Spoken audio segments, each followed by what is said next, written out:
Haleluya. Haleluya.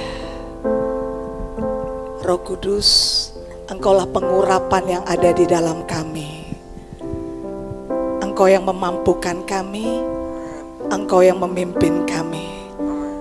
Dan biarlah Engkau yang menyatakan dirimu lewat kebenaran firman pagi malam hari ini Tuhan. Kami siapkan tanah hati kami. Sungguh Tuhan, kami mau bekerja sama dengan Engkau Tuhan. Biar anugerah yang melimpah-limpah malam hari ini memperlengkapi kami, ditambahkan, tercurah.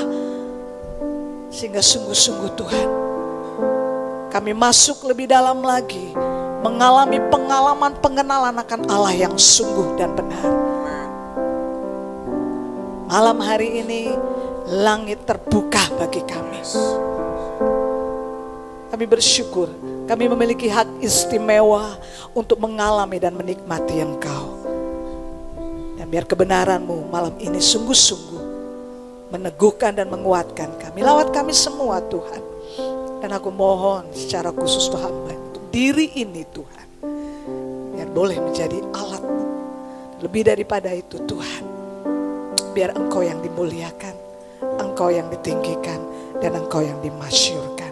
Sepakat bersama-sama malam hari ini dan sehati kami serahkan, kami siap dan kami mau terima kebenaran firman-Mu. Demi nama Yesus semuanya katakan amin. Haleluya.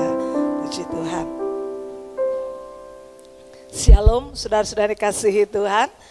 Iya, haleluya. Semuanya sehat, semuanya luar biasa, ya. Iya. Kalau dibilang nggak luar biasa, nggak mau. Semua maunya luar biasa, sebab biasa di luar. Oh enggak gitu ya. Karena ada yang luar biasa di dalam kita. Amin. Nggak usah ragu, nggak usah takut ataupun nggak pasti gitu. Aku nih luar biasa apa enggak? Ukuran kita bukan diri kita.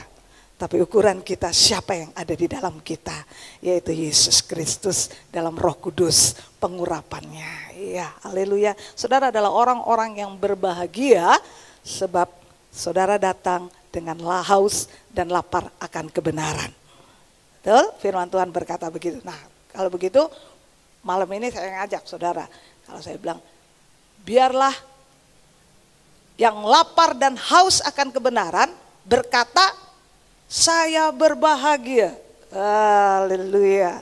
Ya, karena kebahagiaan itu keputusan saudara. Saudara mau sukacita, mau bahagia itu keputusan saudara. Betul? Saudara orang yang berbahagia, coba dilihat samping kanan kiri dulu dong wajahnya. Dia orang bahagia, orang berbahagia. Nah, ya. Haleluya. Ya. Ya. Yang lapar dan haus akan firman Tuhan pasti dipuaskan. Amin. Ya. Saya berbahagia karena saya lapar dan haus akan kebenaran firman Tuhan. Puji Tuhan, malam hari ini saya berbeda, sharing seperti yang tadi pagi. Mungkin apa ada yang datang pagi atau enggak, tapi ini yang saya ingin bagikan bersama-sama kita belajar malam hari ini tentang bagaimana kita perlu menjadi bijaksana. Ya. Be wise, menjadi bijaksana.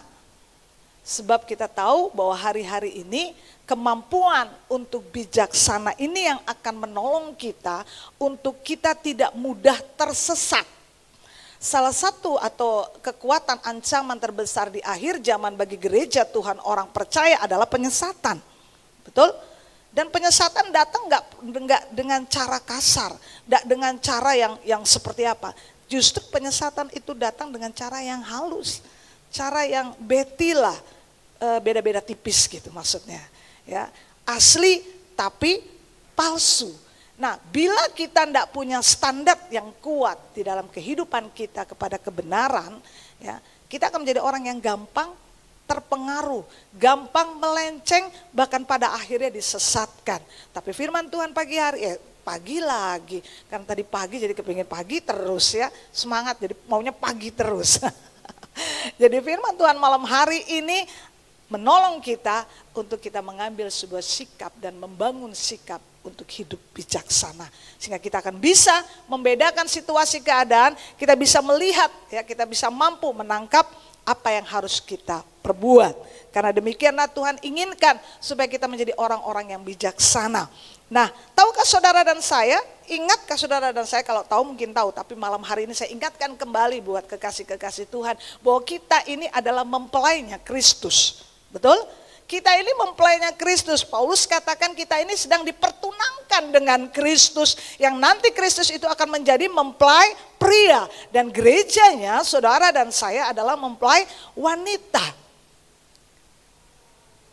Hal ini membuat kita merenungkan bahwa sebagai mempelai wanita di detik-detik terakhir, di waktu yang sisa dalam kehidupan kita ya, hari ini, kita harus benar-benar mempersiapkan diri dan dipersiapkan. Ada gitu mempelai wanita yang hari H pernikahannya sudah dekat, dia masih belum ngurusin apa-apa, dia masih santai, malah lupa tuh hari H-nya gitu. Ada enggak? Wah, saya pikir enggak lah ya, berkali-kali saya juga mengambil bagian dalam pelayanan, mempersiapkan pernikahan, bahkan wah bisa setahun sebelumnya, ya, beberapa bulan sebelumnya itu sudah melakukan persiapan. Ya, apa yang perlu dipersiapkan sebagai mempelai wanita. Dan yang paling rempong memang mempelai wanita biasanya begitu ya. Oh ya, semuanya mengangguk, yang wanita-wanita apalagi yang mengangguk gitu ya. Jujur sekali gitu. Paling rempong. Nah, perlu dipersiapkan segala sesuatunya. Nah, bagaimana dengan kehidupan saudara dan saya sebagai mempelai Kristus? Apakah hari-hari ini kita benar-benar serius mempersiapkan hidup kita? Kita perlu memperlengkapi diri menghadapi situasi keadaan di mana kita ada di masa yang hitam menjadi putih, putih menjadi hitam gitu ya. Kalau dikatakan mungkin kita sedang ada di zona abu-abu yang sehingga kita mau lihat yang ini hitam apa putih begitu ya, kehidupan. Di luar sana ada banyak orang yang bangga melakukan kesalahan. Yang salah jadi benar, yang benar jadi salah. Nah, kalau kita tidak bijaksana menyikapinya, ya, dan nanti kita akan lihat bahwa kata bijaksana, kualitas bijaksana itu kualitas kedewasaan.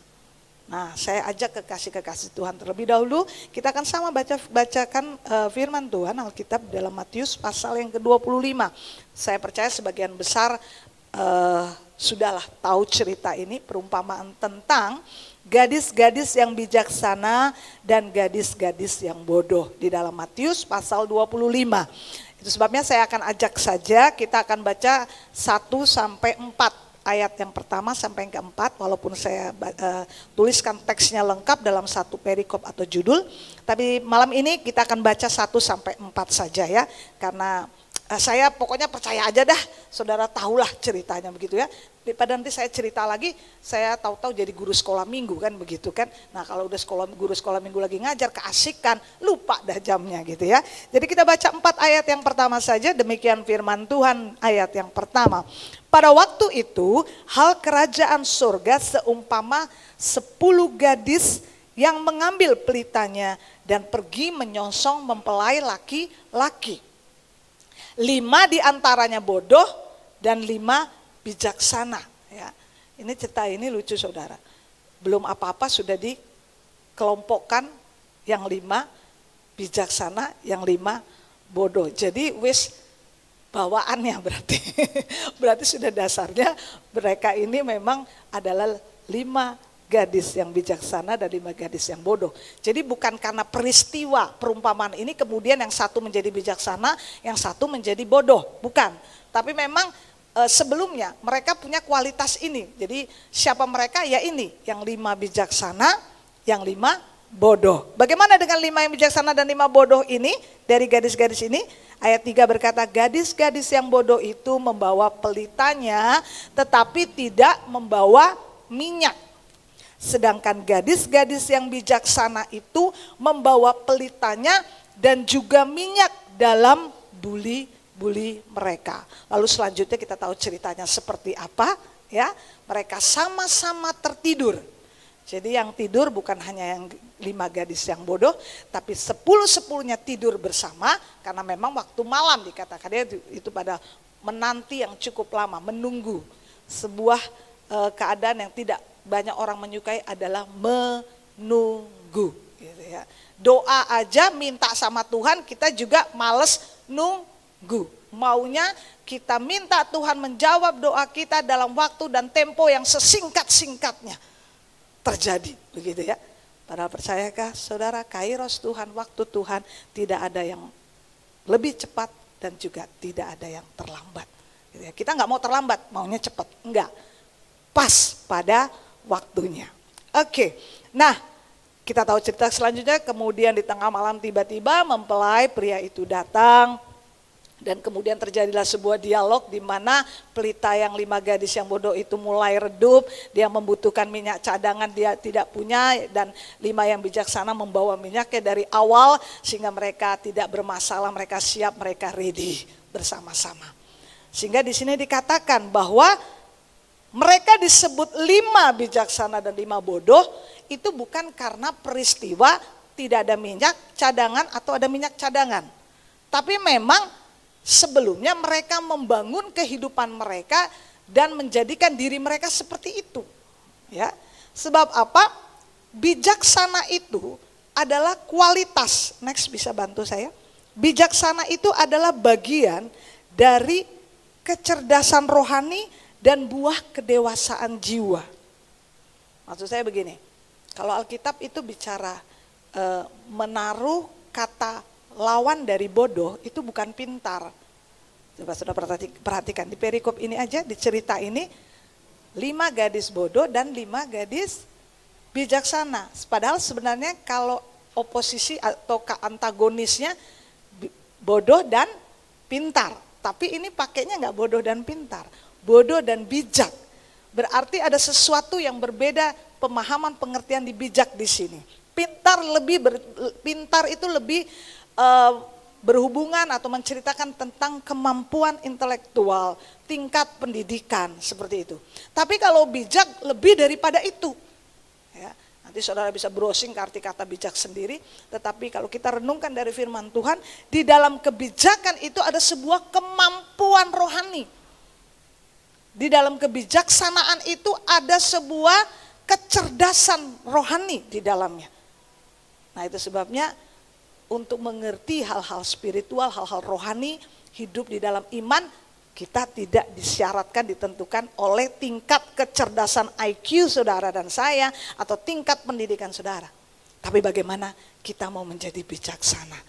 Sehingga sekalipun mungkin kita tidak berpendidikan tinggi, sekalipun mungkin kita tidak berwawasan luas, ya, ataupun tidak makan bangku sekolah. Ada yang pernah makan bangku sekolah? Yang tinggi, tapi kita percaya kalau kita bertumbuh secara imani, kita bertumbuh secara rohani, maka kebijaksanaan itu akan memampukan kita untuk bisa melihat hal-hal kehidupan hari-hari kita, tantangan, masalah, persoalan dengan cara kebenaran, dengan kacamata Tuhan. Nah, ini yang penting. Jadi di dalam kebijaksanaan itu berhubungan dengan kecerdasan rohani. Ya, ada kecerdasan rohani di dalamnya. Dan kecerdasan rohani itu ternyata pertumbuhan iman kita itu ternyata sangat efektif atau sangat kuat, sangat maksimal bila disertai oleh kedewasaan jiwa saudara dan saya. Makanya iman itu akan tidak pesat kalau ada di dalam kepribadian orang yang masih kanak-kanak. Nah, beberapa kali juga Alkitab berkata, kadang-kadang orang yang kekanak-kanakan itu disebut bodoh. Ya, kebodohan itu ada dalam level kanak-kanak. Makanya bijaksana itu berarti di dalam kebijaksanaan itu adalah tingkat iman kita sejalan dengan kedewasaan jiwa kita. Itulah bijaksana. Ya. Jadi bijaksana itu pasti orang-orang yang punya kedewasaan. Gak ada tuh anak-anak bisa bijaksana. Dan ternyata itu sangat mempengaruhi pertumbuhan iman kita. Dan pasti juga itu akan saling mempengaruhi. Ya. Iman kita itu akan menolong jiwa kita untuk terus dewasa. Nah, makanya bijaksana itu dihasilkan dari sebuah proses pembelajaran dan pertumbuhan. Jadi nggak bisa gini, dalam nama Yesus aku bijaksana, nggak bisa gitu. Ya. Apa-apa sekarang kan orang Kristen senangnya begitu tuh, jalan pintas ya. Gampang, pokoknya semua di dalam nama Yesus, nama di atas segala nama, nama yang berkuasa, nama yang bisa melakukan apa saja. Dalam nama Yesus, saya bijaksana. Enggak gitu. Bijaksana itu dihasilkan oleh proses pembelajaran dan proses pertumbuhan. Terlebih lagi dalam perjalanan kita dengan Tuhan. Lewati proses, itu harus ada prosesnya. Ada mekanisme yang berjalan. Ya, di dalamnya pertumbuhan iman dan kedewasaan jiwa kita untuk bisa menjadi bijaksana. Bersyukur bahwa kedewasaan jiwa itu tidak ditentukan oleh usia. Tua itu pasti, tetapi dewasa itu keputusan saudara dan saya. Jadi usia itu nggak bisa dihentikan. Ya. Menua itu nggak bisa dihentikan, sekalipun saudara anti tua. Ya, ya sudahlah, antigen aja, nggak usah anti tua. Tua itu pasti, tidak usah disuruh, tidak usah dapat, pasti. Dan mau dibuat caranya kayak apa, tetap tua. Ya. Tapi untuk dewasa, enggak. Itu keputusan tiap-tiap hari. Terlebih lagi malam hari ini kita belajar bagaimana kalau kita sungguh punya pengharapan sama Tuhan, kita sungguh hidup di dalam kebenaran, maka dengar, kita akan membangun kekuatan kedewasaan kita. Kita akan mampu mengambil keputusan untuk bertumbuh menjadi dewasa. Mungkin saudara muda, mungkin saudara secara usia masih muda. Tetapi kalau saudara hidup lekat dengan Tuhan, dipimpin oleh kebenaran, ada hikmat Tuhan di dalamnya, maka saya percaya saudara bisa bertumbuh menjadi dewasa. Kita mengerti di situ. Nah, betapa pentingnya kebijaksanaan, kita hidup bijaksana. Nah, lawan bijaksana itu bodoh. Ya, lawan bijaksana itu bodoh. Makanya perumpamaan ini berkata 5 gadis yang bodoh dan 5 gadis yang bijaksana. Jadi bukan sekedar pintar, tetapi harus bijaksana. Ada kecerdasan rohani di dalamnya. Ada kualitas iman di dalamnya. Ada peranan hikmat Tuhan di dalam kebijaksanaan itu. Luar biasa. Standar yang Tuhan berikan buat saudara dan saya, kemampuan yang Tuhan siapkan buat saudara dan saya adalah bijaksana. Kita akan melihat, kita akan menemukan hal-hal dalam kehidupan kita yang tidak bisa kita temukan jawabannya dari teori-teori pengetahuan. Tapi kita mengerti jalan keluar karena kita memperolehnya dari hikmat Tuhan. Itu orang bijaksana. Sehingga hari-hari ini bukan persoalan kamu hebat, bukan persoalan kamu pintar, bukan persoalan kamu sukses menurut dunia. Tapi bagaimana engkau mampu menjadi bijaksana di dalam Tuhan. Karena itu yang Tuhan kehendaki dalam kehidupan kita sebagai proses pertumbuhan rohani. Jadi kalau semakin bertumbuh iman, ya buah-buahnya pasti lebih semakin bijaksana. Jadi jangan karena kedewasaan rohani itu karena engkau lebih semakin diberkati, semakin sukses menurut dunia, itu berarti ukuran kedewasaan rohani. Enggak. Ukuran kedewasaan rohani itu bukan hal-hal yang lahiriah, bukan hal-hal yang bisa dilihat. Apalagi sesuai dengan ukuran dunia. Enggak. Ya. Tetapi kita punya ukuran di dalam Tuhan. Dan Tuhan mau jadilah bijaksana. Hari-hari ini jadilah bijaksana. Terlebih lagi kita ini adalah mempelai wanitanya Kristus yang terus sedang dipersiapkan dan mempersiapkan diri kita menyambut bertemu dengan mempelai pria, yaitu Yesus Kristus yang juga adalah sang kepala gereja, kepala tubuhnya saudara dan saya ini. Nah itu sebabnya tiap hari betapa pentingnya hidup ini didandani saudara, ya, didandani. Kalau seorang mempelai wanita itu berapa hari ya, wah spa, luluran kan gitu ya. Wah pokoknya meritil lah persiapannya. Nah, pernah lihat gitu pas kalau lagu ini sih lagu umum ya, pernikahan zaman dulu ya. Itu prosesi masuk tuh lagunya pasti gini. Teret tetet teret sekarang sih sudah banyak variasi lah ya. Udah mau lagunya apa, mau ten gitu juga nggak apa-apa sih ya gitu ya. Nah itu terserah. Nah jadi pas ketika musik proses itu masuk, pernah nggak lihat mempelainya pakai daster, rolan rambut gitu, jalan gitu masuk. Waduh, iki anak sopo iki, cawe do sopo iki gitu kan, langsung, wah anak siapa ini? Ini hil yang mustahil, sesuatu yang wow gitu ya, nggak mungkin. Tapi itu waktu dia tampil itu titik kemaksimalan dia dari segala persiapan yang dia sudah buat. Dan harga bayar. Halo wanitanya Kristus. Halo mempelai wanitanya Kristus. Siapkan dirimu. Lebih bijaksana hari-hari ini. Karena engkau harus mempersiapkan dirimu. Menyambut mempelai pria. Nah firman Tuhan datang kepada kita hari ini buat kita. Untuk kita belajar bijaksana. Melihat segala sesuatu bijaksana. Nah bagaimana kita membangun kebijaksanaan itu? Bagaimana orang bijaksana membangun hidupnya? Next point pertama. Dikatakan bahwa orang yang mengerti dan melakukan kehendak Tuhan. Orang bijaksana itu punya kualitas mengerti kehendak Tuhan. Di dalam Matius 7 ayat 25 berkata gini. Bukan orang yang berseru Tuhan, Tuhan. Tuhan, Tuhan, Tuhan, Tuhan, tuh. Bukan itu. Ya. Bukan orang yang, wah keren banget, nengking. Setan masih di pintu situ, kita sudah di sini, setannya sudah kabur. Ya. Bukan yang membuat air aqua jadi anggur, bukan. Bukan itu kata Tuhan. Tapi ayat ini berkata, yang melakukan kehendakku. Kemudian di Matius 5 juga berkata bahwa orang yang membangun rumah di atas, ada dua perumpamaan, fondasi, pasir dan batu. Yang bijaksana membangunnya di atas batu. Siapakah mereka? Orang yang mendengar dan melakukan kehendak Tuhan. Jadi kualitas orang bijaksana itu adalah orang yang mengerti kehendak Tuhan. Sebab buat orang yang seperti ini, kehendak Tuhan itu menjadi segala-galanya. Setiap saat apapun yang dia ingin kerjakan, apa yang dia buat, dia akan selalu mencari kehendak Tuhan. Dia akan selalu menyelaraskan kehendak Tuhan. Sehingga ketika proses ini terjadi dalam hidup kita, percayalah akan membawa saudara semakin bijaksana. Sehingga Roma 12 katakan begini, engkau tahu membedakan kehendak Tuhan. Mana yang baik, mana yang berkenan, dan kemudian yang sempurna. Lagi mana mau membedakan yang baik, berkenan dan sempurna. Kalau dengar kehendak Tuhan aja nggak tahu. Oh nyari aja enggak, gimana mau tahu? Halo kekasih-kekasih Tuhan.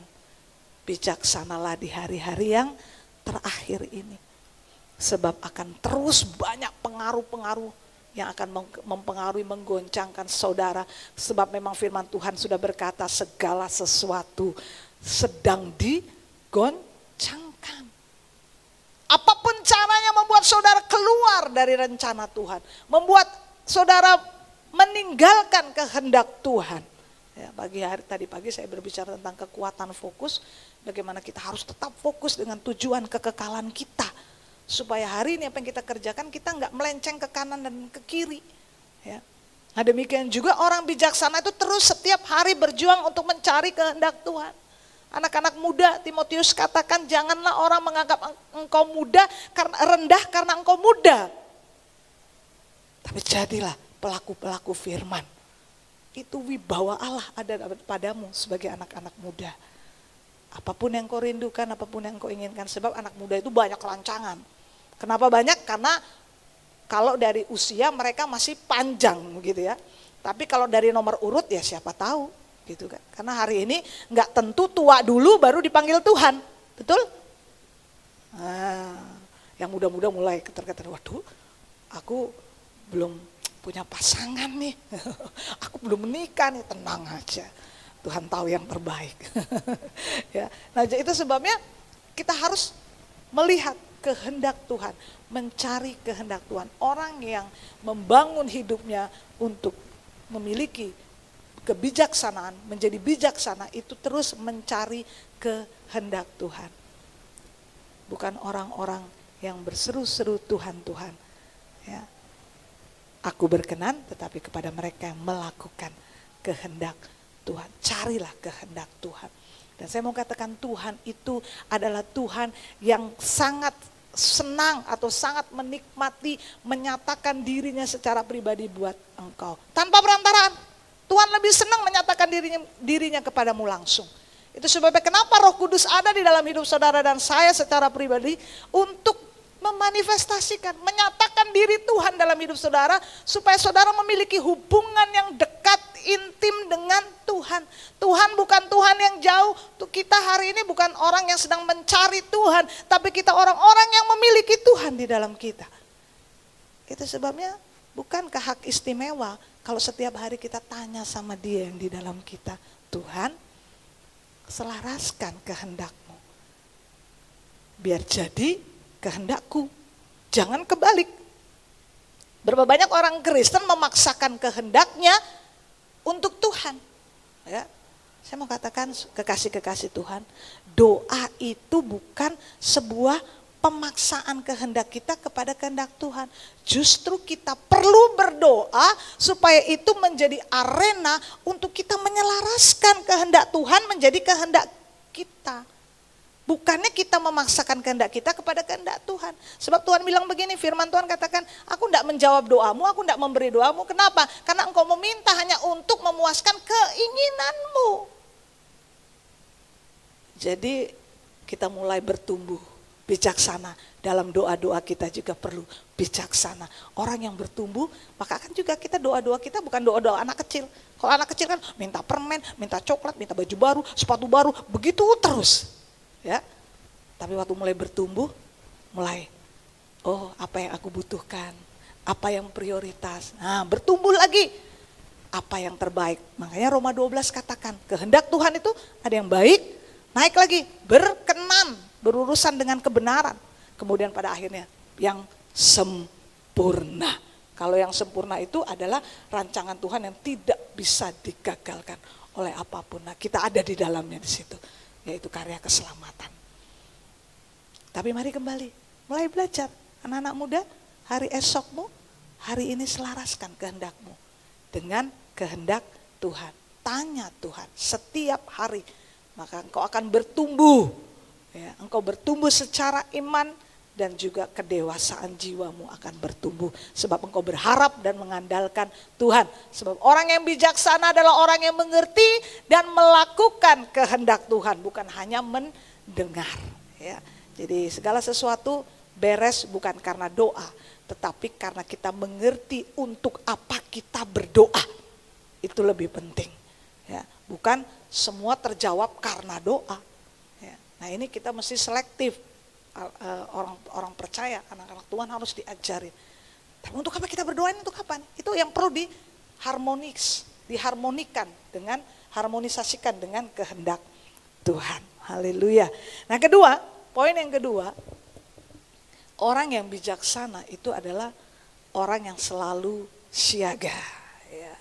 Siap antar jaga. Loh, kok siap antar jaga? Itu kalau istri sedang mengandung ya. Suami siaga, suami yang siap antar jaga gitu ya. Siaga berbicara tentang kesiapan kita. Kita punya sebuah sikap yang selalu berjaga-jaga, punya sikap yang selalu siap. Dikatakan dalam perumpamaan ini di ayat yang paling terakhir dalam perikop itu dikatakan bahwa sebab mereka tidak tahu kapan waktunya datang mempelai itu. Jadi mereka harus tetap siap siaga kapan waktunya dan keadaannya. Ini yang kita perlu miliki. Orang yang bijaksana adalah orang yang terus mempertajam kesiapannya. Nah orang kalau kita terus mempertajam kesiapan kita, maka kita akan jadi orang gini, dalam situasi apapun kita siap. Pertama kita tahu kehendak Tuhan, kedua kita tahu berjalan dengan Tuhan, ketiga ya ini. Ya. Sikap siaga ini penting hari-hari ini. Waspada hari-hari ini.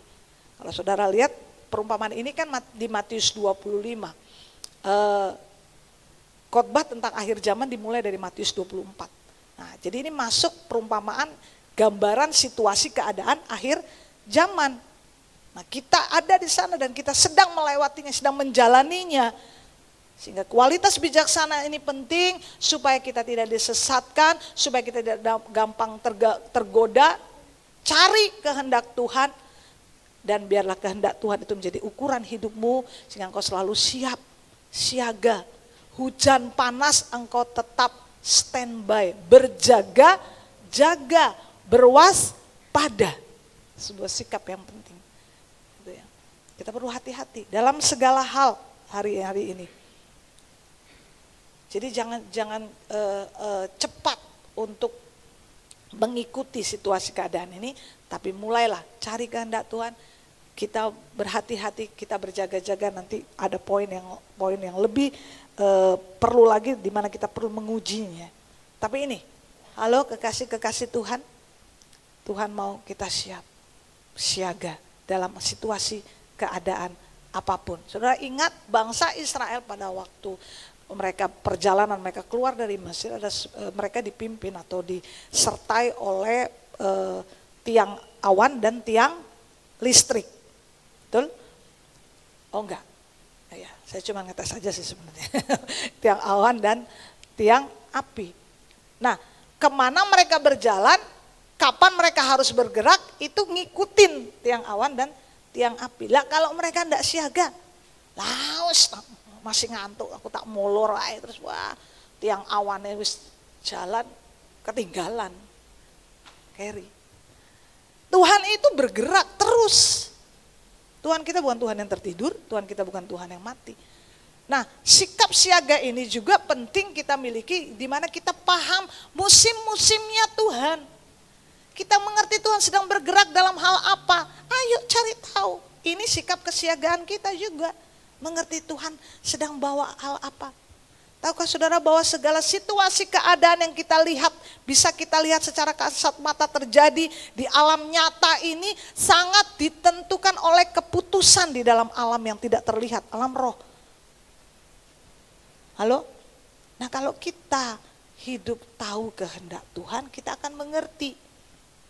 Firman Tuhan katakan begini, kamu bisa tahu kapan mau hujan turun? Kamu bahkan bisa tahu dari mana angin datang, walaupun angin tidak terlihat. Engkau bisa tahu. Tapi kenapa engkau tidak tahu? Tanda-tanda dari Tuhan. Tanda-tanda zaman. Kenapa? Karena kita masa bodoh. Kita merasa oh nggak penting. Oh tenang, aman, toko masih laris. Semua masih oke. Masalah masih bisa dihandle. Kita bisa masih kerjakan apa? Oh tenang saja, semua aman. Zona nyaman menguasai kita. Sama dengan mereka yang di luar sana.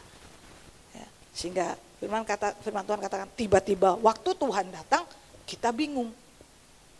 Saya mau kasih tahu saudara, kedatangan Tuhan itu tidak seperti pencuri buat saudara dan saya. Mempelainya. Saya tanya, mempelai wanita menanti kedatangan mempelai pria apa kayak pencuri? Kan enggak.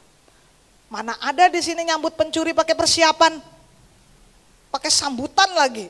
Waduh, enggak ada. Kenapa itu menjadi seperti pencuri dadak, tidak tahu dan menakutkan? Karena tidak siap. Tapi kedatangan Tuhan buat kita adalah kesukaan besar. Karena kita mempersiapkan hidup kita sebagai mempelainya. Pasti wah mempelai wanita waktu ketemu mempelai prianya, calonnya gitu. Wah, senang. Duk. Ya jelas lah kalau nggak duk ya berarti innalillahi itu namanya. Puji Tuhan masih duk gitu ya. Ya, senang, bahagia, semangat, bergairah. Adakah hari-hari ini engkau bergairah dengan Tuhan? Adakah hari-hari ini engkau tetap menyala dengan Tuhan? Adakah hari-hari ini mencari kehendak Tuhan adalah hal yang prioritas buat hidupmu? Engkau lebih sering menangis untuk perutmu yang lapar daripada engkau menangis untuk tahu apa yang Tuhan mau dalam hidupmu. Nah itu ketidaksiapan kita. Sehingga ketika waktu Tuhan datang, ketika Tuhan berbuat sesuatu, kita nggak berjalan bersama Dia, kita nggak ikut arusnya Dia, kita bingung, nggak siap bergerak dengan Tuhan. Halo, hidup di dalam kehendak Tuhan, jadilah bijaksana hari-hari ini. Sehingga ketika orang di luar sana mereka kebingungan, saudara akan tetap kuat. Saudara akan tetap berdiri, berjalan, berlari, semakin kuat, semakin kuat. Itu yang Tuhan mau. Karena apa? Karena engkau membangun kehidupan ini, engkau menjadi orang yang bijaksana. Orang bijaksana itu nggak gampang bingung, nggak gampang parno. Ya. Saya kemarin sebelum-sebelumnya masa kita lewati masa pandemi itu ya, luar biasa, memang sebuah sekolah Tuhan yang luar biasa buat kita.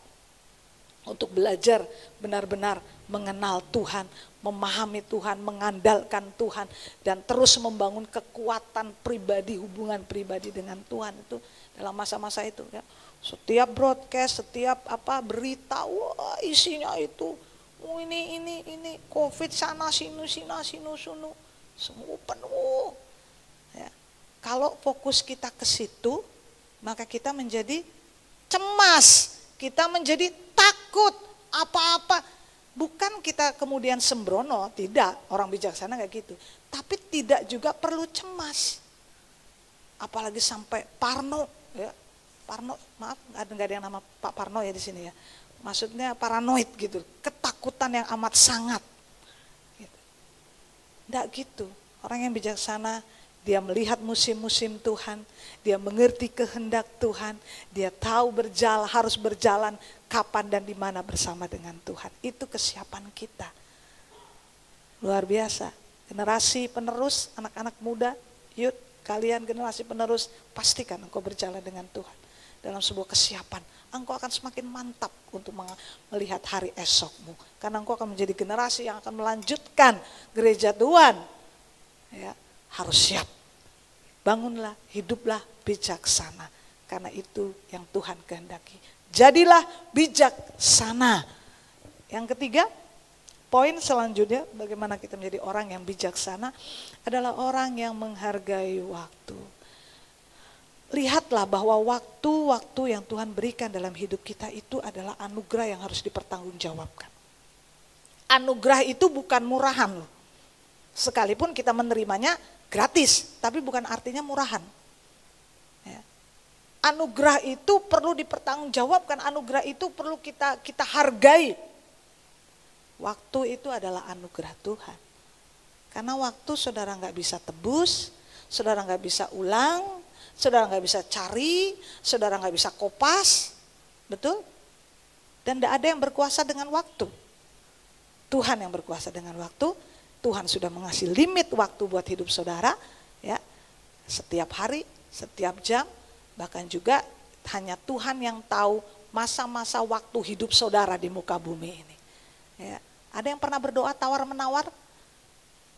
Masa waktu di muka bumi, lu enggak apa-apa sih, jane ya ora popo, ya, enggak apa-apa, tapi secara pribadi ya kayak Hizkia gitu ya, Raja Hizkia kan bisa tawar-menawar. Nah persoalannya itu saudara maunya ditambahkan kurang, aku mau panjang 1000 tahun lagi, cukuplah itu hanya puisi dan syair, ya, saudara. Wong 80 wae wis mumet kok, ya, mending 1000 tahun maning, ya. Kita harus bijaksana.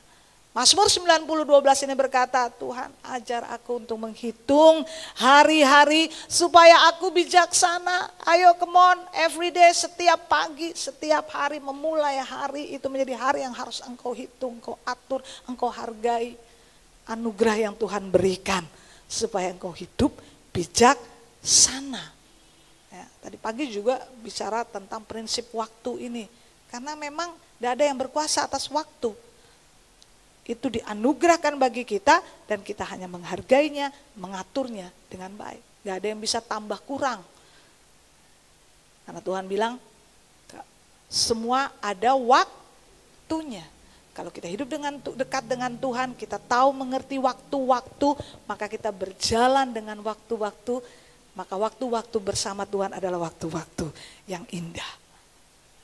Waktu-waktu yang berharga. Hidupmu menjadi hidup yang sangat berharga. Hidupmu menjadi hidup yang sangat berarti. Hari-hari ini banyak orang yang putus asa, tidak tahu harus mau ngapain. Bahkan sampai mereka berkata lebih baik aku mati. Gitu. Ya saudara, banyak orang menjerit untuk mati. Saya melayani seorang ibu muda yang kepingin mati. Karena tiba-tiba saja suaminya dipanggil Tuhan. Ya. Dan kemudian kasus terjadi untuk anak perempuan yang masih balita. Ya, sebuah kasus yang gak enak terjadi. Dan dalam posisi dia sebagai wanita muda yang biasanya terima gampang, terima enak dari suaminya gitu. Tiba-tiba begitu bingung. Bayar listrik bulanan aja dia gak tahu. Gitu ya. Nah yuklah, wanita-wanita juga bijaksana juga lah ya. Masa sampai begitu aja kagak tahu. Gitu. Saking keenakan. Nah itu begitu. Sampai pada satu titik dia bilang, aku rasanya mau mati aja.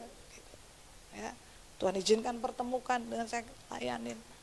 Ada banyak mereka yang ingin mati. Mereka tidak tahu harus buat apa. Mempersingkat waktu hidup mereka. Karena mereka melihat bahwa hidup ini hanya penderitaan. Tapi saudara yang tahu kehendak Tuhan, hidup yang Tuhan berikan ini anugerah, kesempatan menjadi berharga. Berjalan dengan Tuhan, waktu-waktu hidupmu akan menjadi waktu-waktu yang sangat berharga. Engkau tahu arti waktu itu berharga untuk hidupmu kalau engkau dekat dengan Tuhan. Tapi kalau nggak dekat dengan Tuhan nggak tahu. Kenapa? Karena yang punya waktu itu Tuhan. Tuhan itu ada Tuhan yang berkuasa atas waktu. Kalau kita berjalan dengan Tuhan, kita mengikuti musim Tuhan, waktu Tuhan, maka semuanya indah pada waktunya. Kita putus asa karena kita belum tahu, kita belum menerima jawaban doa dari Tuhan. Tuhan belum jawab doa, putus asa. Kita nggak menemukan jalan keluar, kita putus asa seperti itu. Ya. Ya, waktu Tuhan itu waktu yang terbaik.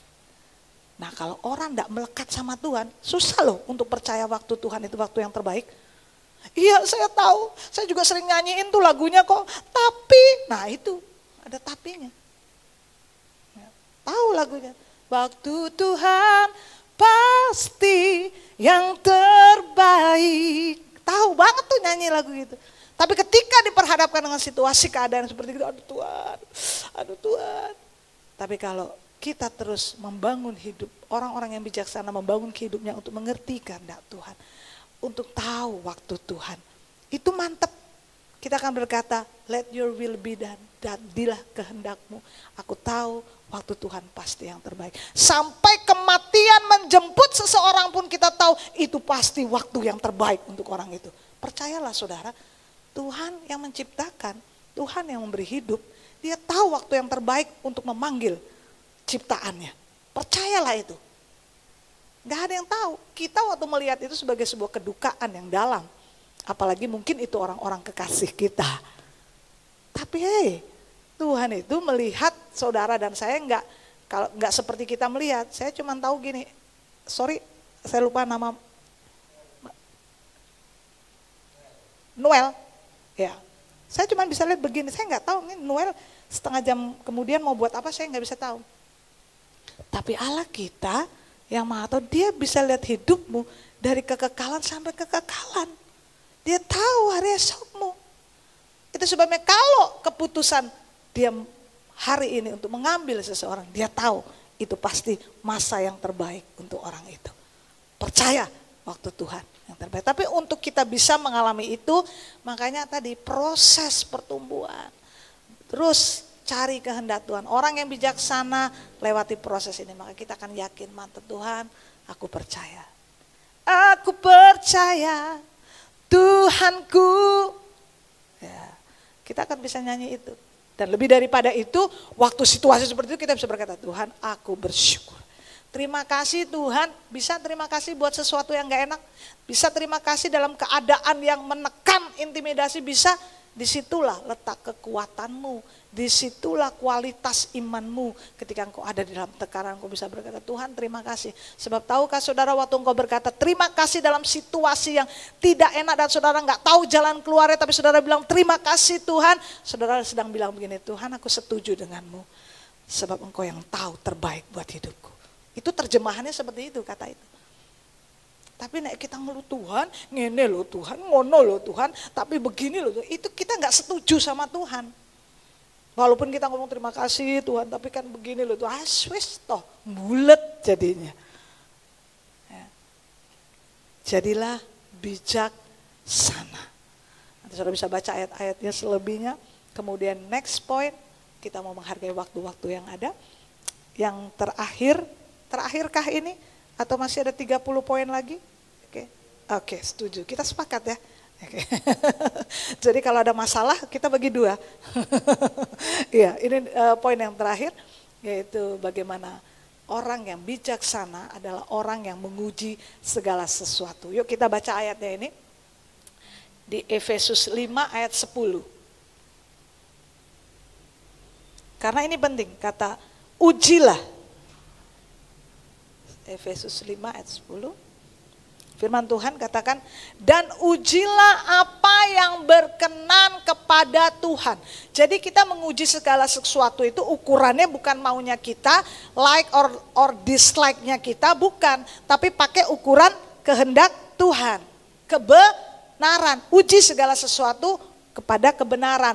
Nah Tuhan, itu sebabnya Tuhan mau kita bertumbuh di dalam pengenalan akan kebenaran. Standarnya benar. Belajar bertumbuh di dalam standar kebenaran yang benar. Sehingga ketika ada yang tidak benar, kita tahu, kita mengerti. Itu orang bijak. Ya. Bagaimana supaya kita terlatih untuk membedakan yang palsu? Pahamilah yang asli dengan sungguh-sungguh. Itu aja. Pahami yang asli sungguh-sungguh. Pahami yang original banget, detail, pahami dengan seksama. Maka engkau akan punya kemampuan untuk membedakan yang palsu. Tapi jangan gini, oh yang palsu gini, yang asli gini. Oh yang original ini, yang benar gini. Orang usah mumet sama yang gak benar. Jangan salah fokus. Nah, itu. Pahami yang kebenaran yang sejati. Bertumbuh dalam kebenaran sejati. Supaya kalau ada kebenaran yang gak sejati itu gak gampang katut. Karena kita setia untuk belajar dengan kebenaran. Segala sesuatu diujinya pakai apa? Kebenaran sejati. Ya. Diujinya bukan dengan mimpi. Wah, tapi aku tadi malam mimpi. Gitu ya. Mimpi Tuhan datang. Tuhan ngomong, jodohmu tuh itu yang pakai baju orange. Ada yang baju orange ini? Ya. Bukan itu ukurannya. Tapi kembali kepada suara kebenaran. Diuji lagi. Perlu diuji lagi. Ya. Kita perlu belajar bertumbuh di dalam kebenaran. Nah, untuk bertumbuh di dalam kebenaran itu hak kita masing-masing. Jangan ganduli Pak Gembala, Bu Gembala, jangan ganduli pendeta. Semua kita punya hak yang sama untuk mengenal kebenaran dan hidup dalam kebenaran. Katakan amin. Haknya sama. Saya di sini, saudara di situ, kita punya hak yang sama. Tidak ada dispensasi, semua tinggal tergantung bagaimana pengejaran kita, bagaimana ketaatan kita untuk hidup di dalamnya. Tapi kita punya hak yang sama. Cuman beda fungsi di bumi aja lah. Saya nyampaikan kebenaran firman, saya ngajarkan itu saja. Tapi hak untuk menikmati kebenaran sama. Karena Yesusnya satu, kebenarannya satu, dialah itu kebenaran, kita punya hak yang sama. Masalahnya ada banyak orang males untuk belajar kebenaran sejati.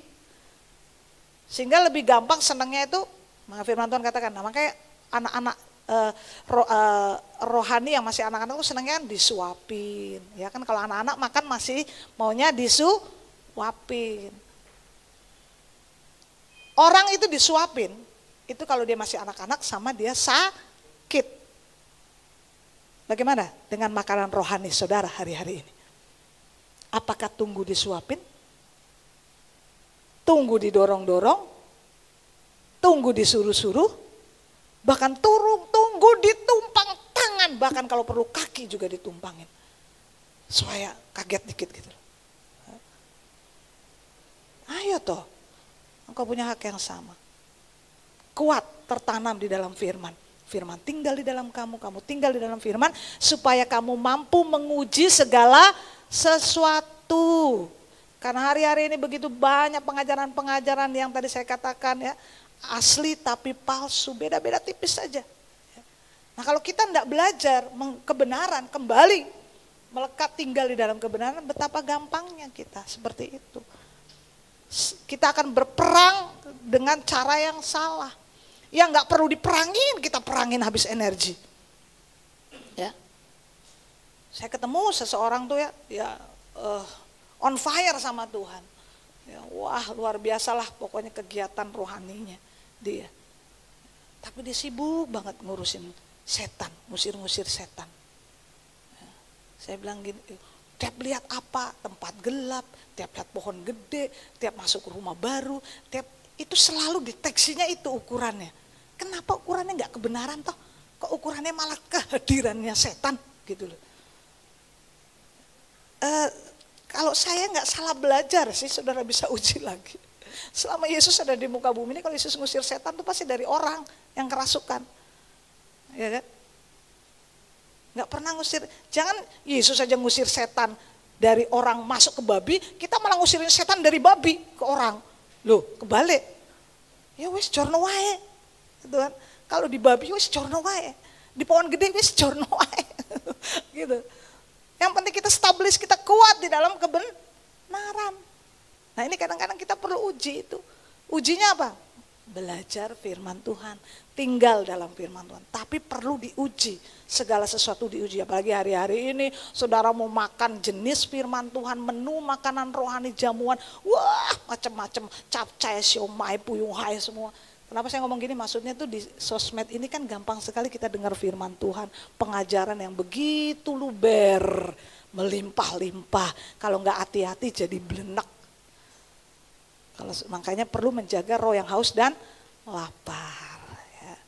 Mungkin lagunya sama, mungkin orangnya sama.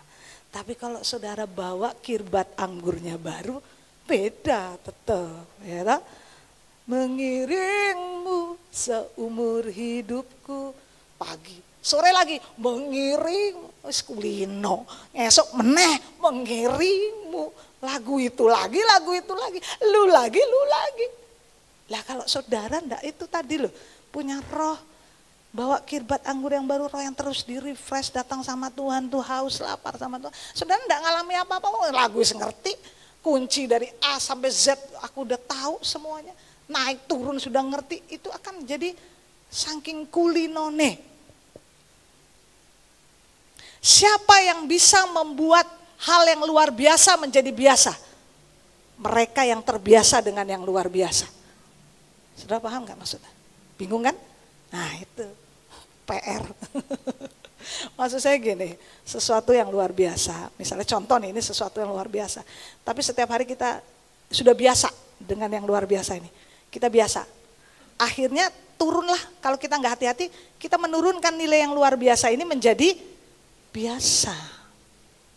Hadirat Allah dalam hidup saudara dan saya menjadi biasa-biasa, bahkan mungkin nggak ada artinya apa-apa kalau saudara saking biasanya, tapi saudara tidak membawa anggur yang baru, roh yang baru, hati yang haus dan lapar sama Tuhan. Jadi akhirnya sudah biasa, biasa itu, gampang. Karena yang bisa membuat luar biasa menjadi biasa, itu orang-orang yang biasa ada dengan yang luar biasa. Saudara ketemu Pak Presiden, Bapak Jokowi pertama, kayak apa. Tapi nek jadi ajudannya, jadi bahkan mungkin ngomong pekerja rumahnya aja di istana mereka, setiap hari kulino. Lama-lama kulino, beda sama waktu orang yang baru pertama kali ketemu. Itu sebabnya firman Tuhan juga katakan, jagalah, janganlah hendaknya kerajinanmu kendor, tapi biarlah rohmu menyala-nyala, on fire. Hasrat gairah sama Tuhan itu kita perlu jaga baik-baik. Supaya kebenaran itu hidup di dalam kita, kita akan tahu menjadi standar kehidupan kita. Sehingga kita gak gampang diombang-ambingkan oleh pengajaran yang salah, bahkan oleh tipu muslihat dunia maupun si jahat. Karena itu tantangan kita seperti itu. Ya. Memang musuh yang lebih berat adalah musuh yang dari dalam. Musuh dalam selimut, padahal musuh tuh gak pernah bawa selimut. Tapi maksudnya itu yang di dalam, yang dekat dengan kita itu lebih. Ya. Makanya yang biasa-biasa ini, hati-hati. Tapi kalau kita tertanam kuat di dalam kebenaran yang sungguh sejati, itu akan menjadi ukuran untuk kita menguji. Mau jadi bijaksana hari-hari ini? Kiranya ini bukan menjadi pilihan, tapi menjadi keputusan buat kita. Menjadi keputusan. Karena tidak ada pilihan yang lebih baik selain kita kembali kepada apa yang Tuhan mau. Jadilah wanita, mempelai wanita Kristus yang bijaksana. Tidak otomatis, tetapi lahir dari proses pembelajaran pertumbuhan. Iman kita bertumbuh, jiwa kita semakin dewasa.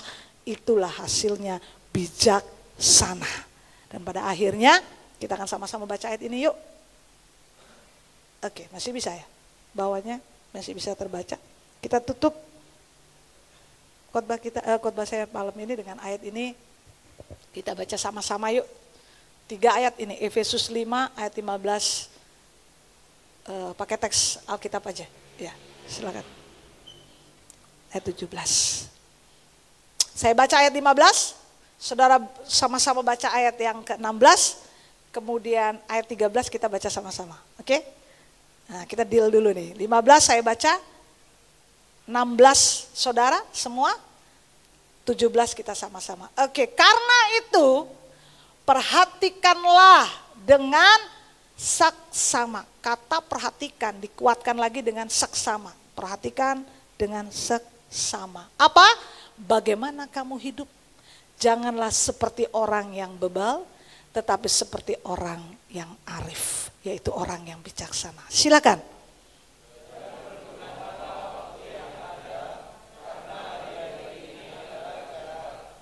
Sama-sama. Sebab itu janganlah kamu bodoh, tetapi usahakanlah supaya kamu mengerti kehendak Tuhan. Amin. Haleluya. Saudara dan saya adalah orang-orang yang punya hak istimewa untuk mengenal kehendak Tuhan, mengerti kehendak Tuhan. Carilah kehendak Tuhan, mana yang baik, mana yang berkenan, dan yang sempurna. Maka engkau akan lihat hidupmu dari hari ke hari akan semakin kuat dan lebih kuat dan lebih kuat lagi. Engkau kuat untuk menguatkan orang-orang di sekelilingmu. Sebab dunia sedang membutuhkan engkau, saudara dan saya. Janganlah bodoh, tetapi usahakanlah supaya engkau tahu, mengerti kehendak Tuhan. Silakan tim musik. Haleluya. Jadilah bijaksana. Terima kasih Tuhan. Terima kasih Tuhan.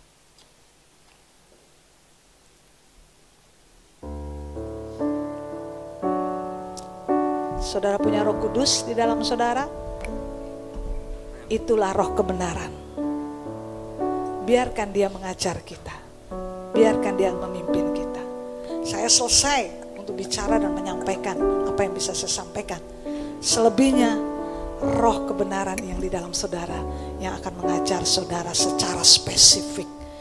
Dia akan berbicara kepadamu. Allah kita adalah Allah yang tidak suka membuat hal yang tidak jelas. Tapi Allah kita itu Allah yang jelas-jelas. Itu sebabnya temui dia, dengar dia, alami dia. Maka engkau akan jadi bijaksana. Engkau akan jadi kuat. Engkau akan membangun hidupmu di atas fondasi yang benar. Badai topan datang, engkau membangunnya dengan benar. Itulah orang bijaksana di atas batu karang yang kuat, yaitu Yesus Kristus. Engkaulah kebenaran Tuhan. Hidupku menggenapi firman-Mu, tanda mujizat sertai tiap langkahku. Kau bersamaku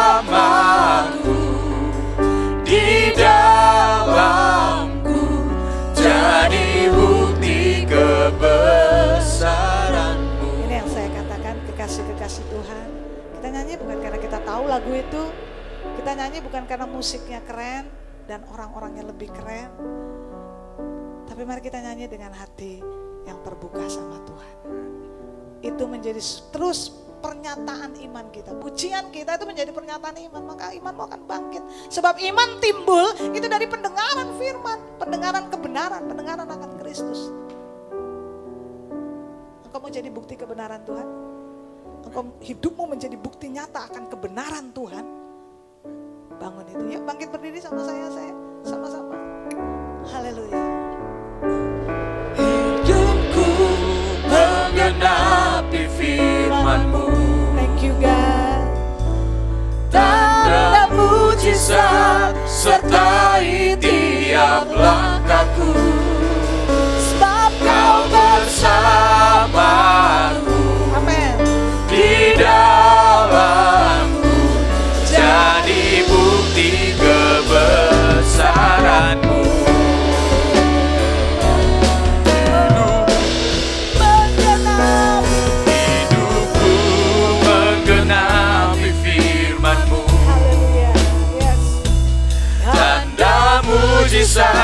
sertai tiap langkahku. Sebab apa? Kau bersamaku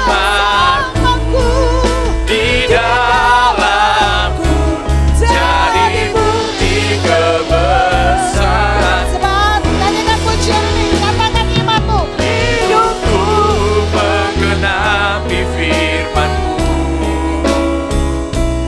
tanda mujizat sertai tiap langkahku. Kau bersamaku di dalamku, jadi bukti kebesaran-Mu. Hidupku menggenapi firman-Mu, tanda mujizat sertai tiap langkahku. Kau bersamaku di dalam, Haleluya. jadi bukti kebesaran-Mu.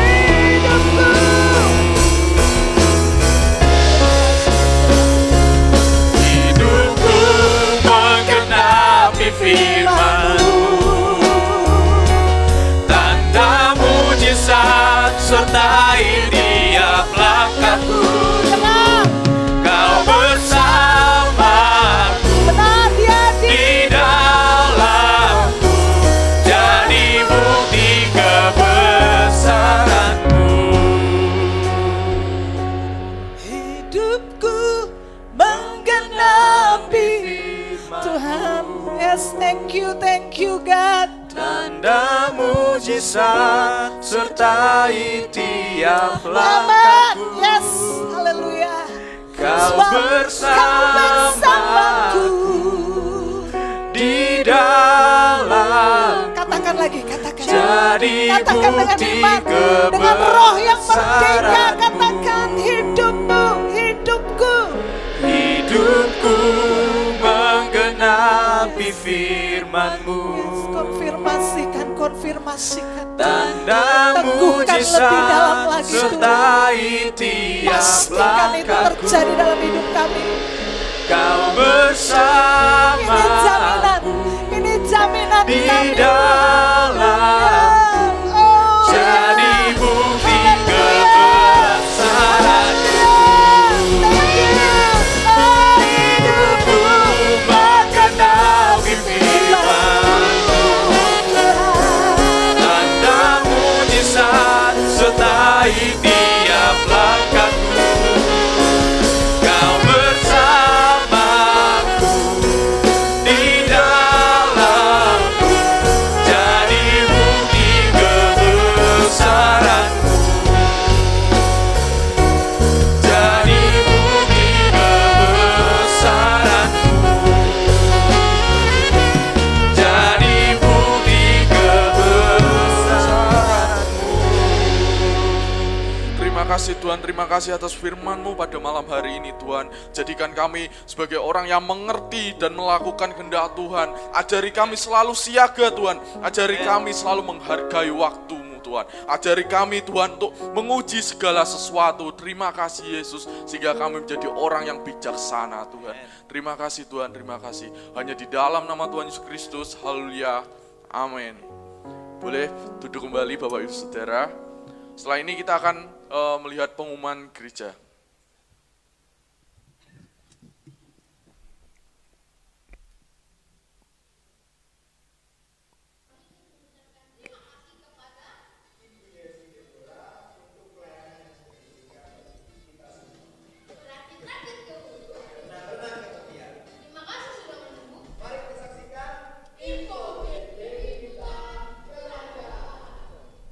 Yang pertama ada ibadah sekolah minggu yang akan diadakan di hari Minggu jam 10 pagi.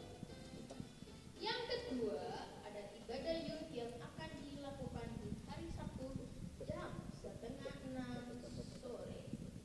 Yang ketiga ada pemuritan anak yang dilaksanakan di hari Rabu jam 5 sore. Yang keempat, ada dekom yang diadakan di hari Selasa dan hari Rabu. Untuk tempat akan disampaikan oleh Saudara Dekom.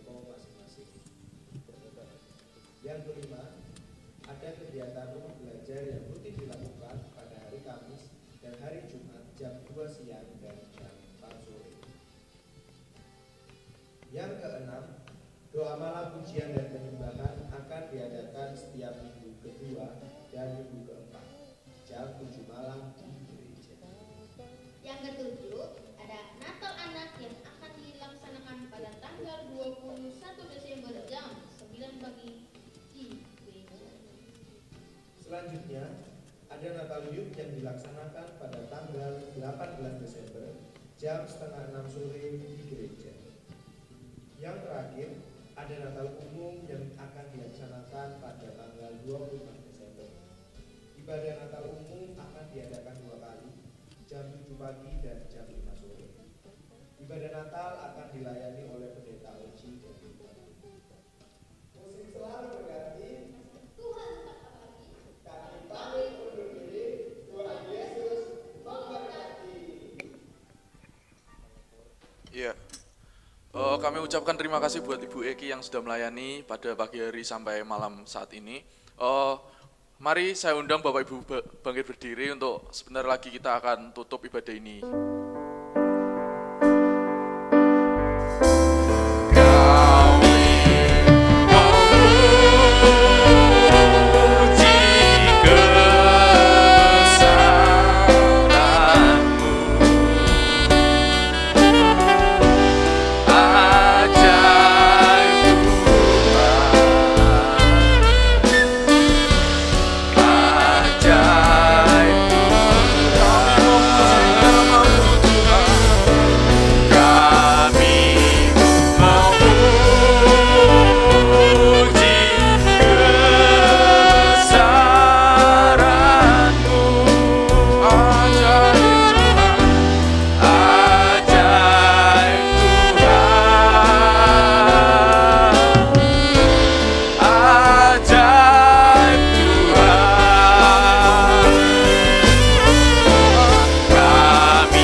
Dahsyat, ajaib. Sungguh tidak ada Allah yang seperti Engkau yang kami kenal di dalam nama Yesus Kristus dan oleh karena Roh Kudus-Mu yang tinggal di dalam kami. Sungguh Tuhan, sebuah perkenanan yang luar biasa Kau berikan bagi kami. Anugerah-Mu cukup bagi kami. Dan malam hari ini sebagai jemaat Tuhan yang ada, biar kami menjadi orang-orang yang terus siap menyelesaikan, menuntaskan panggilan-Mu di dalam hidup kami. Dalam sisa waktu yang ada ini Tuhan, biar kami mau menghitung hari-hari sehingga kami memperoleh hati yang bijaksana. Tuhan, kami perlu hikmat yang daripada Engkau. Kami bergantung kepadamu. Biar hari-hari kami adalah hari-hari yang penuh dengan tuntunan-tuntunan ilahi dalam hidup kami. Kami berdoa Tuhan, setiap keputusan, setiap pilihan kami setiap hari untuk kami pribadi, rumah tangga, pekerjaan, pelayanan, apapun Tuhan, biarlah semua terselamatkan oleh kehendak dan rencana-Mu Tuhan.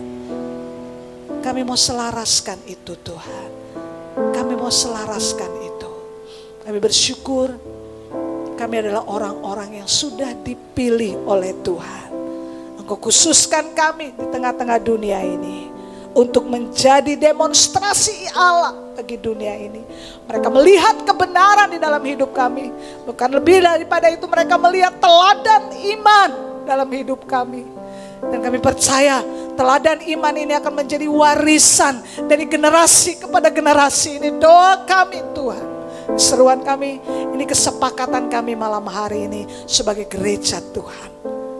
Dan kami yakin Tuhan, apapun yang Kau sudah percayakan untuk keluarga Duta Kerajaan Jatibarang ini, seluruh kemampuan Allah pun Engkau limpahkan dan Kau tambahkan.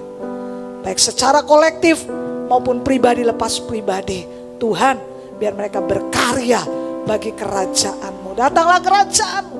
Jadilah kehendak-Mu di tengah-tengah komunitas ini, keluarga besar ini. Mulai daripada Bapak Ibu Gembala pemimpin rohani yang ada. Turun terus bersama-sama timbuk yang ada. Dalam satu pengurapan untuk mereka terus menyatakan kebesaran Tuhan. Terima kasih Tuhan. Terima kasih buat malam hari ini. Terima kasih Tuhan. Terima kasih. Dan buat semua yang Tuhan percayakan dalam kehidupan kami malam hari ini juga kami mau mengambil bagian untuk kami melepaskan, menabur, membawa persembahan dan pemberian kami kepadamu. Apapun yang kami bawa malam hari ini Tuhan, ini menjadi sebuah kesepakatan kami untuk kami mengerjakannya dengan sukacita bagi Engkau Tuhan. Dengan kegirangan kami melakukannya. Dan kami percaya Tuhan setiap benih-benih yang ditaburkan ini selaras untuk mengembangkan pekerjaan Tuhan, kerajaan-Mu di muka bumi ini dan secara khusus di kota Jatibarang ini Tuhan. Kami bersyukur buat malam hari ini, waktu dan kesempatan yang Kau berikan. Kami boleh ada dalam perkenanan-Mu Tuhan. Sebab demikianlah kiranya Engkau menghendaki untuk kami ada sebagaimana kami ada, anugerah-Mu cukup bagi kami. Sebelum kami keluar dari tempat ini Tuhan, kami mau memastikan supaya benih firman Tuhan tidak kembali dengan sia-sia. Tapi sungguh-sungguh itu jatuh di tanah hati kami yang subur. Mengubahkan, memulihkan, menguatkan, bahkan menyembuhkan Tuhan. Dan meneguhkan kami untuk menjadi alat kemuliaan-Mu juga Tuhan. Dengar seluruh sidang jemaat kekasih-kekasih Tuhan. Keluarlah dari tempat ini jadilah berkat. Keluarlah dari tempat ini jadi terang, jadi garam, bahkan jadi saksi Kristus. Karena Allah sumber kasih karunia di dalam putranya Yesus Kristus melalui karya salibnya telah memampukan engkau. Bahkan penyertaan Roh Kudus di dalam-Mu yang terus menguatkan engkau, meneguhkan engkau, meyakinkan engkau, bahkan menyertai engkau sampai kesudahan zaman. Terus termeterai dalam hidupmu. Diberkati untuk memberkati, dipulihkan untuk memulihkan, disembuhkan untuk menyembuhkan. Terima anugerah Allah, ditambahkan atasmu berlimpah-limpah di dalam nama Yesus Kristus.